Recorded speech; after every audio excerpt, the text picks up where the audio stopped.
Welcome to this edition of Market Mantra, in which we give you a complete update on the economic, business and stock market news of the day. I'm Arjun Chaudhary and with me is my co-anchor in Hindi, Manoj Pathak. नमस्कार, market मंत्र के ताजा अंक में आपका स्वागत है। आधे घंटे के इस कार्यक्रम में हमेशा की तरह देश और दुनिया की चुनी हुई आर्थिक, शेयर बाजार और कारोबार से जुड़ी हुई ताजा खबरों को लेकर हम हाजिर हैं। हमारे साथ खबरों पर चर्चा के लिए ऑनलाइन आमंत्रित हैं वरिष्ठ आर्थिक पत्रकार उदयन रे। उदयन, कार्यक्रम में आपका स्वागत है। धन्यवाद मनोज। आइए शुरुआत करते हैं अंग्रेजी में हेडलाइन से, जिसे लेकर मौजूद हैं Arjun Chaudhary. Domestic stocks log modest gains to hit fresh record levels. Sensex rises to 52,773.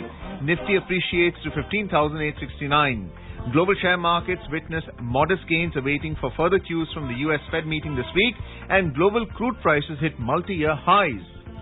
घरेलू शेयर बाजार में लिवाली तेज, प्रमुख सूचकांक नई ऊंचाई पर पहुंचे। सेंसेक्स 52,773 पर आया, निफ्टी 15,869 दर्ज हुआ। अमेरिका में इस सप्ताह होने वाली केंद्रीय बैंक की बैठक के संकेतों से पहले वैश्विक शेयर बाजारों में लिवाली तेज और अंतर्राष्ट्रीय बाजारों में कच्चे तेल की कीमत कई वर्षों के उच्चतम स्तर पर पहुंची।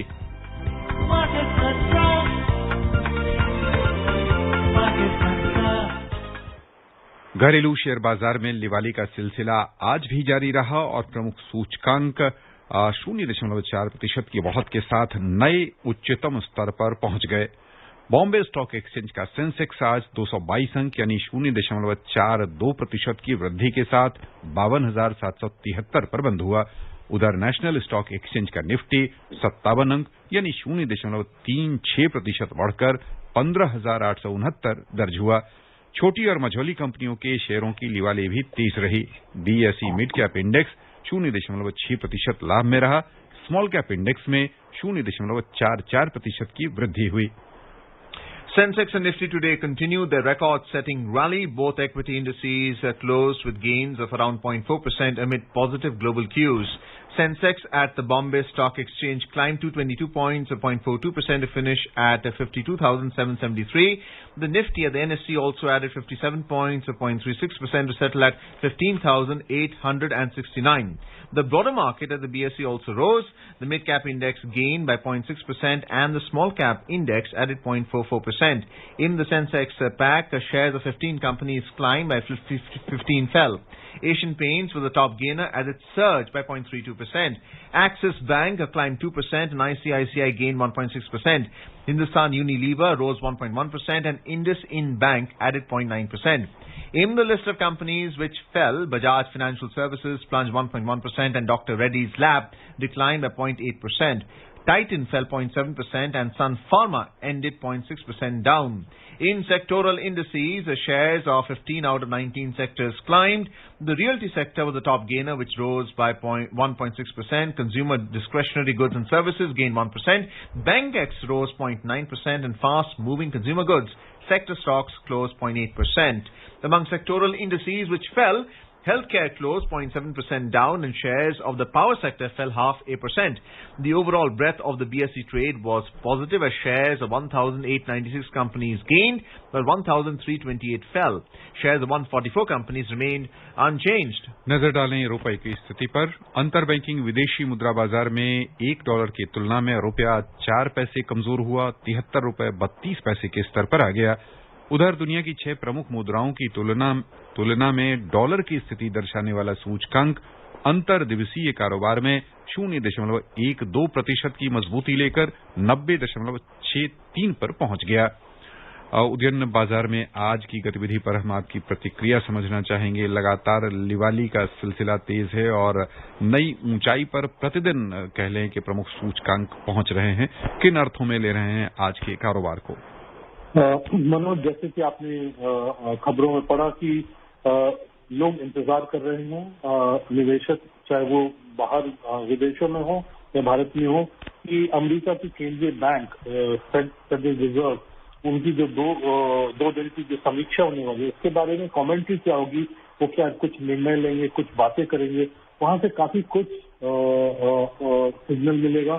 जैसे कि हम जानते हैं अमेरिका नंबर 1 इकोनॉमी है, वहां पे अगर आर्थिक नीति या मौद्रिक नीति में कोई अगर परिवर्तन आता है वो दुनिया भर के स्टॉक मार्केट के ऊपर इम्पैक्ट करता है, क्योंकि वहां पे काफी कैश सप्लाई पंप किया गया है, मुद्रा को पंप किया गया इकोनॉमी में। उसकी वजह से वही मुद्रा या वो पैसे जो हैं वो इमर्जिंग मार्केट जिसमें इंडिया इंक्लूडेड वहां पे आया और स्टॉक मार्केट में जबरदस्त उछाल रही है। तो ये एक कारण है जो कि ये उम्मीद की जा रही है मनोज कि वहां पे ये जो अकोमोडेटिव स्टांस है, जो इजी मनी का जो रेजीम है वो कंटिन्यू होगा, चेंज नहीं आएगा। जबकि लोग इस बारे में भी वो ढूंढेंगे, वहां पे जो भी बातचीत होगी वो भी कमेंट्री आएगी कि कब ये नीति जो है इजी मनी की जो नीति है वो चेंज होगी। एक और इम्पोर्टेंट बात अमेरिका में ये है मनोज की वहां पे बॉन्ड मार्केट में यील्ड बढ़ रहे थे, तो यील्ड अब स्टेबल हो गए, नीचे 1.5% से नीचे आया, जिससे लोगों को कॉन्फिडेंस मिला है। तो वहां पे जो उछाल है उस वजह से है, भारत में भी उस वजह से उछाल है, पर हमारे यहाँ पे नतीजे अच्छे आ रहे हैं। दूसरा वैक्सीनेशन के बारे में उम्मीद ज्यादा बेहतर हो रही है, हमारी इन्फेक्शन रेट कम होते नजर आ रहे हैं। तो इस वजह से चौतरफा एक ऑप्टिमिज्म सा आप पा रहे हैं जो कि मार्केट रिफ्लेक्ट कर रही है। Udayan, there appears to be a call hedge in the options contract for the month of June. So you expect markets to go up further before they face resistance. 221 points up today. Do you expect the markets to settle to at least 54,000 by the end of this month, or is that over-optimistic? Arjun, there could be other dampeners. It may not be a runaway kind of a thing, but the basic worry a lot of the investors, large investors were having was about a runaway inflation in the US and some of the developed countries. Now, thanks to the kind of indication that they're getting from the bond market, and of course the Fed commentary is something that they're waiting for. They seem to think that the market seems to be thinking, or the large number of people are thinking, that maybe the inflation would be a transient kind of a thing. It will not be a long-term problem. But that is a picture that is yet to completely unfold. So that is number one. Second, Arjun, as you might be reading in the news, that the oil prices are on the way up. So typically when the input prices go up and commodity prices are on the up, they typically have an impact on your stock market sentiments in terms of via growth prospects. If the growth prospects get impacted quite a bit, then there might be some issues out there. So it's not going to be a runaway kind of a thing. So inflation is going to impact the business cycle of companies, especially their earnings. So how do you see the price to earnings ratio improve? Because a rise in stock prices will automatically translate into the rise in the Sensex and Nifty. Do you see this sustainable, at least for the next quarter? Yes, I would think so, Arjun, because overall, I'm talking overall, simply because in our country, definitely, there are lots and lots of companies, Arjun, which are not back to the full capacity, number one. The full capacity in terms of operations. We're not even talking about the investments that were made in terms of capacity utilization. The operations that you were running pre-pandemic outbreak, a lot of the service sectors of the companies, they have nowhere near gone there, whether it's hospitality, whether it's aviation and all that. So they are not in full capacity. So those wheels, once they start running, they will have a positive effect. Those stocks or the listed companies who are right now down will obviously, that reflation that we were talking about, that's going to start operating in those sectors. So things that have happened in the US where things have opened up and in the UK things have opened up, we are going to face that, get the benefit of that bounce. Now, if something comes in between, then that might be a problem, which I don't think it's going to be an insurmountable problem. We should be able to overcome some of these glitches that will come on the way. Udayan, यदि हम आज की गतिविधि पर ध्यान दें तो खासतौर से रियल्टी सेक्टर लगभग 1.5% से अधिक बढ़त के साथ बंद हुआ, 1.6%। हम ये समझना चाहेंगे कि ये तात्कालिक बढ़त है या जो परिस्थितियां बन रही हैं उसमें रियलिटी सेक्टर आने वाले दिनों में भी अच्छा प्रदर्शन कर सकता है। देखिए ये एपिसोडिक जो तात्कालिक आप बोल रहे हैं उसके चांसेस होने के ज्यादा हैं। तो इसके असली कारण देखने पड़ेंगे कि क्यों इतनी उछाल हुई। जब आप रिस्क ऑन बिहेवियर होता है, मतलब जब आप मार्केट मूव में होती है कि हाई रिस्क में खरीदारी ज्यादा होती है, तो जो आपकी सेंसिटिव स्टॉक्स हैं, इकोनॉमी सेंसिटिव स्टॉक्स हैं, इंटरेस्ट रेट सेंसिटिव स्टॉक्स जिसे कहते हैं, क्योंकि आप रियल एस्टेट में खरीदारी करते हैं तो आप लोन लेते हैं, तो वो इंटरेस्ट सेंसिटिव जरूर कम से कम मैं तो मानूंगा। तो वहां पे आपका एक पॉजिटिव व्यू होता है, पॉजिटिव व्यू पॉइंट होता है, तो तब वहां पे आप खरीदारी ज्यादा करते हैं। और दूसरा दूसरी बात ये भी है मनोज, जहाँ पे आप जब इस टाइप के मार्केट जहाँ पे बहुत जबरदस्त मूव कर रहा है, तो आप देखते हैं वो पॉकेट, वो इलाके कहाँ हैं जो अंडर वैल्यूड है या जहाँ पे अपॉर्चुनिटी है, तो आप रोटेट करते हैं अपने इन्वेस्टमेंट को, निवेश को रोटेट करते, कुछ यहाँ से प्रॉफिट बुक करके दूसरे सेक्टर में गए या फ्रेश इन्वेस्टमेंट एक अंडर इन्वेस्टेड सेक्टर में गए। तो वो जो रोटेशनल मूवमेंट, सेक्टर रोटेशन, उसका भी एक असर जरूर हो सकता है। Udayan, we saw profit booking in the pharmaceutical sector today, and we saw selling in the PSU bank stock space. What's the latest on the privatization move of select PSU banks, and why is it that we're not seeing a rise in the prices of PSU bank stocks the way we are seeing for PSU stocks, especially on the metal space? Well, for PSU, in the metal space, again, there's a bounce in the prices. And of course, apart from that, that of course is something that one needs to feel confident that one can pass it on. But apart from that, when you're opening things up after a sort of a interruption or hiatus, one of the first things that you start to see a little bit of a bounce would be your metal stock. It's indicating that economic activity is on the up. So that is something that could happen if government is spending money on any infrastructure or something construction related project. It could be something like that, or if it's some kind of private sector expenditure out there. So those could be the various reasons. In terms of PSU banks, I think the issue right now is the market, or at least people like us, need to have a very good idea about what is the net impact that is going to happen because of the disruption that has happened.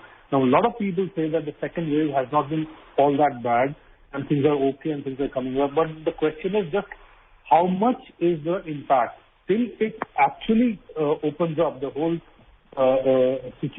economy sort of opens up into a great extent, you will not be able to evaluate the impact. Of course, people would have provided for some of the contingencies, but issue still remains that you need to put a finger on some of the figures and have an estimate, etc. So that probably is a thing that is waiting to unfold as far as PSU banks are concerned. Udayan, वर्तमान स्थिति पर यदि हम ध्यान दें तो बाजार अपने उच्चतम स्तर पर है। खास तौर से अपने देश में स्थितियां बेहतर होने के दिशा में लगातार बढ़ती चली जा रही हैं। ऐसे में एक नए निवेशक की दृष्टि से बाजार में प्रवेश करने के लिए उचित समय है या रुकना चाहिए, और साथ ही जो पुराने निवेशक हैं उनको क्या करना चाहिए? आने वाले दिनों को देखते हुए बने रहना चाहिए, या जो उन्हें अपने निवेश पर मुनाफा मिल रहा है उसे मुनाफा अपना लेकर निकलना चाहिए? मनोज, अगर हम ये मान के चलते हैं कि भारत में आर्थिक वृद्धि का दर बढ़ने वाला है, जो कि बिल्कुल अज्यूम कर सकते हैं, क्योंकि कई इकोनॉमिक सेक्टर्स जो हैं अभी भी या तो बंद हैं या हाफ परफॉर्मेंस में है। तो अगर आर्थिक वृद्धि अगर होगी तो कॉर्पोरेट सेक्टर में वृद्धि होगी, तो कॉर्पोरेट सेक्टर में वृद्धि होगी तो इसके लिए शेयर्स हैं उनकी प्रॉफिटेबिलिटी में वृद्धि होगी। शेयर क्या है, आप हिस्सेदार बन जाते हैं ना, जब आप शेयर खरीदते हैं एक कंपनी के मुनाफे के हिस्सेदार बन गए। तो अगर हिस्सेदारी अगर आपको लेनी है तो फिर तो आपको निवेश, सबसे पहले तो अगर निवेश करके रखा है तो निवेशित रहना पड़ेगा, इन्वेस्टेड रहना पड़ेगा। अगर आप कहीं किसी एरिया में, किसी सेक्टर में आपके एक्सेस इन्वेस्टमेंट है और दूसरी जगह में आपको अपॉर्चुनिटी दिख रही है, तो वो टैक्टिकली आप थोड़ा सा अपने प्रॉफिट बुक करके अंडर इन्वेस्टेड सेक्टर में किया, पर पूरा का पूरा निकलना ये तो कोई समझदारी होगी ही। नंबर 1। नंबर 2 है, कब वो एक मुश्त रकम, एक बड़ा सा रकम एक स्टॉक में डालना या एक सेक्टर में डालना समझदारी नहीं होगी। आपको इंडिविजुअल स्टोरीज, बिजनेस स्टोरीज में देखना पड़ेगा और जाके पैसे लगाने पड़ेंगे। अगर आम निवेशक को इसमें कठिनाई है, दिक्कत है, तो इधर टिप लिया, उधर पान वाले से टिप लिया, पड़ोसी से टिप लिया, ये ना करके जिससे लोगों का पैसा चला जाता है, वो म्यूचुअल फंड या जो फाइनेंशियल इंस्टीट्यूशन है जहाँ पे ऑर्गेनाइज, जो रेगुलेटेड है, एक सभी के अंदर आ रहे हैं, IRDA के अंदर आ रहे हैं, RBI के अंदर आ रहे हैं, वहाँ पे रेगुलेटेड इंस्टीट्यूशन जो इन्वेस्टमेंट प्रोडक्ट देती है, वहाँ पे आप निवेश कर सकते हैं। और यहाँ पे तो हम बात म्यूचुअल फंड की करेंगे, क्योंकि मार्केट में इनडायरेक्टली इन्वेस्ट करने का बहुत बेहतरीन तरीका है वो सिस्टमैटिक इन्वेस्टमेंट प्लान। आप थोड़ा थोड़ा अमाउंट रेगुलरली नियमित रूप से निवेश करें। ये नहीं कि ये मार्केट हाई है तो सारा का सारा पैसा एक ही स्टॉक में लगा दिया, फिर आप सोच में पड़ गए अगर मार्केट 1-2 महीने बाद नीचे जाती है तो। Udayan, apart from the market being overpriced, and you mentioned about a diversified portfolio in order to be able to protect yourself from market risk, how important is for a small investor to avoid bottom fishing versus what is recommended as value investing? Well, see, Arjun, for a regular individual investor, it's very tough to even do value investing. So how would you find out the value? You need to be skilled, you need to understand. So if you can actually depend on investment managers, where say a mutual fund or any other place where there's somebody who's regulated, they have a track record, 1 year, 3 years, 5 years, how they have performed, and you invest accordingly, you get good advice from an advisor or whoever, an expert. That is the way to go about it. Now, as far as bottom fishing is concerned, how do you know what is the bottom? And the question is, if you're waiting for the bottom, you might just keep waiting for the bottom, and the bottom would never come. Let's think about March 2020 when the market started going down. After that, it has been just one way up. Now, if somebody, say for instance, a person like me were to be waiting for a bottom to come, that bottom wouldn't have come till now, Arjun. So for 15 months, that bottom hasn't come. So therefore, the important thing is to keep investing small amounts regularly and look for places where there are opportunities. Now, if finding out opportunities is a challenge, instead of taking advice which is not qualified and credible, it's a great idea to go to people who are qualified and take their help and invest small amounts regularly. Because then what happens is you're getting you're investing more and more in possibly the right places, and over the long term you are getting benefit of India's growth story, which is absolutely certain. Because we were going okay, and suddenly we have to stop. It's now engines are restarting, and people should be riding this upward move of the country. So basically you're saying that one should adopt a buy on dips approach. And how do you see the market performing tomorrow? Very briefly. Well, it's pretty much, they will still be anticipating. The key factor, again, will be the Fed meeting. What is the commentary that's coming in? That's a missing puzzle piece. Once that comes in, I reckon that will be by tomorrow, rather day after morning or so, we'll get a sense, and that's when the market will digest and react to it. Tomorrow, again, you could have more of the same, or it could be a flat one. Day after is the day to look out for. आइए अब चलें वैश्विक बाजारों की ओर। सबसे पहले ध्यान देते हैं एशियाई शेयर बाजार पर, जहां आज मिला जुला रुख दिखा है। जापान का निक्केई 225 सूचकांक आज 1% लाभ में रहा। चीन के शंघाई कंपोजिट इंडेक्स में 0.9% की गिरावट हुई। दक्षिण कोरिया का कोस्पी 0.2% लाभ में रहा।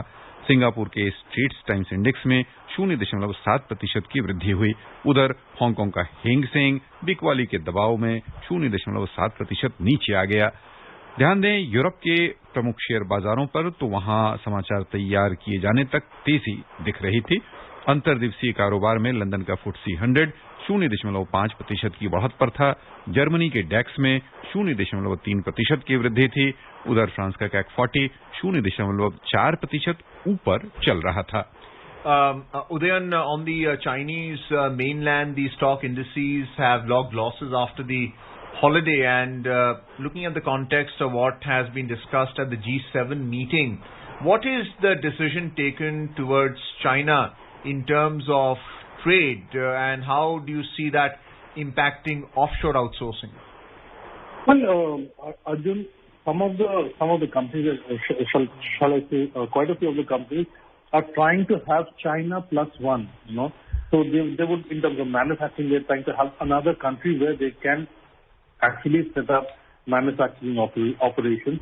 So there aren't so many companies which are completely moving out lock, stock and barrel. Remember, Arjun, it's a very large market. You cannot be a global player without not being in China. So having said that, some of the movements in Chinese market would also, I'm sure, can be attributed to some of the regulatory tightening that's going on out there. Whether it's the financial sector, whether it's tech, like the US, China is also trying to tighten the screws in terms of tech, in terms of their competitive power, etc.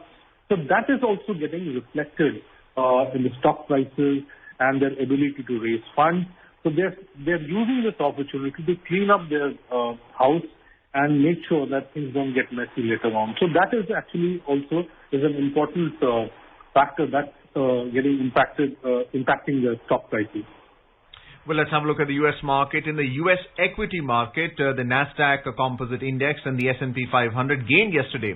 In the lack of catalyst, the Dow Jones Index fell, while gains in the S&P 500 remained marginal. Investors also awaited this week's Federal Reserve meeting for further cues.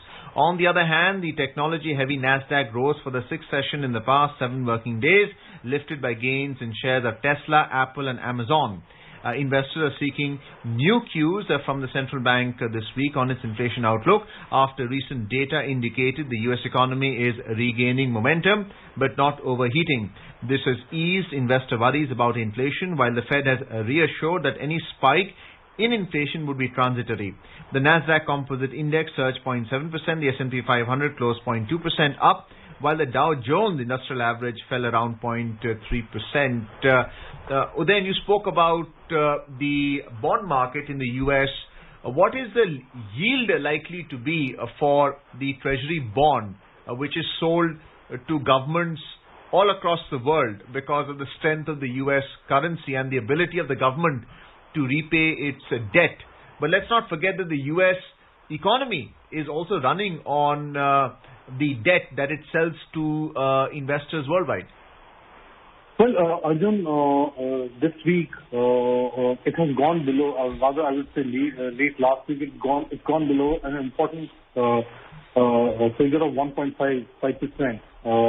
For I think it's the 10-year sort of paper. So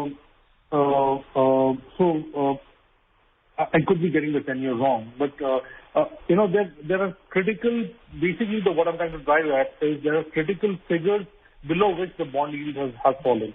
As a result of which, a lot of these stocks, especially tech stocks, are there's more optimism coming in that because they seem to be having a inverse relationship between yields going up and prices. There's an inverse relationship. Now, as far as yields going up and stuff like that, which you talked about. Now, the critical part, Arjun, is that what governments across the world, including ours, are betting is that they'll through borrowing, etc., they'll try to boost the economic growth.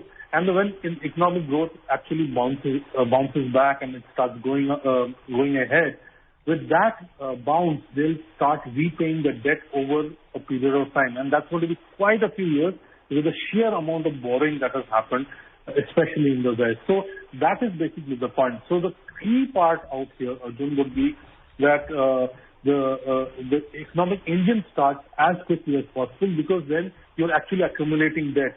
So you would want to start retiring that very fast. And that's why the Fed meeting is so important, because people are looking at when would Fed would stop this so that the repayment cycle starts. So that's when the whole turn will happen, and they don't want 2013 like paper tantrum happening which shook up the markets across the world. So that's why that two-day meeting is so very important, because people are looking for clues when the cycle will be turning as far as Fed is concerned. जी, आइए आगे बढ़ते हैं। प्रधानमंत्री नरेंद्र मोदी कल VivaTech के 5वें सम्मेलन को मुख्य वक्ता के रूप में संबोधित करेंगे। यूरोप में होने वाला विवाटेक डिजिटल और स्टार्टअप के बड़े सम्मेलनों में से एक है।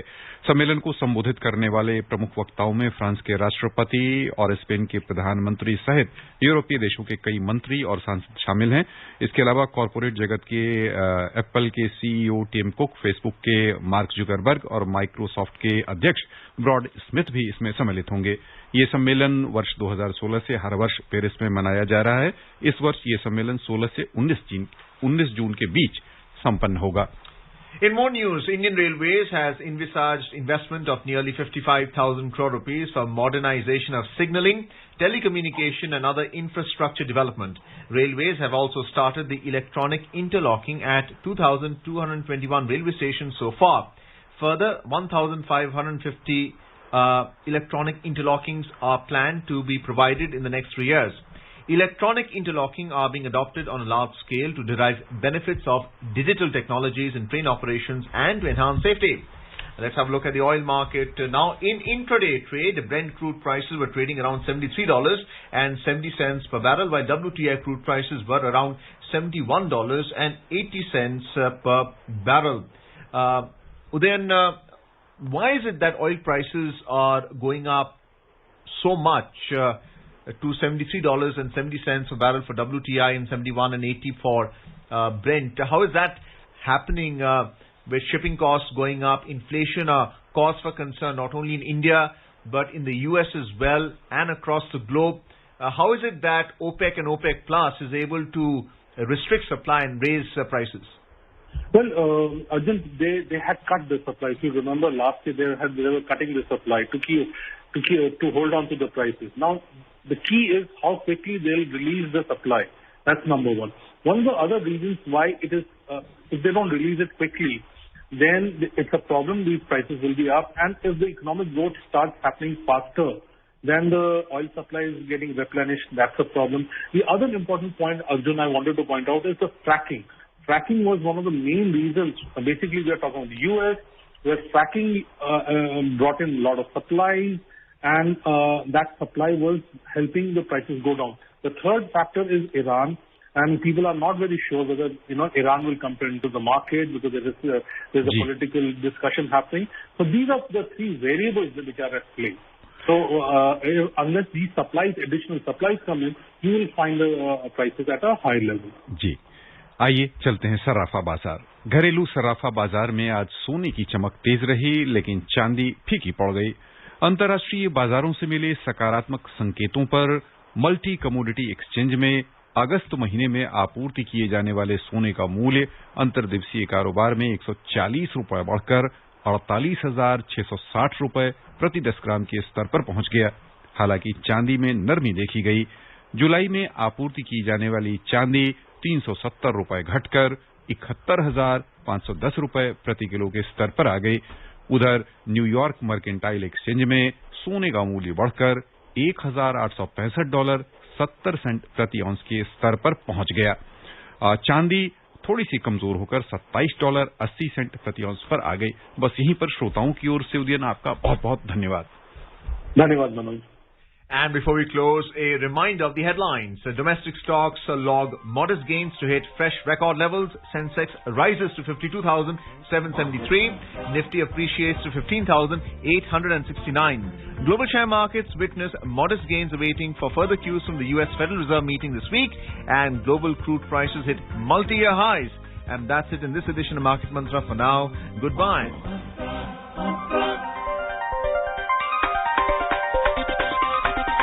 Market Mantra.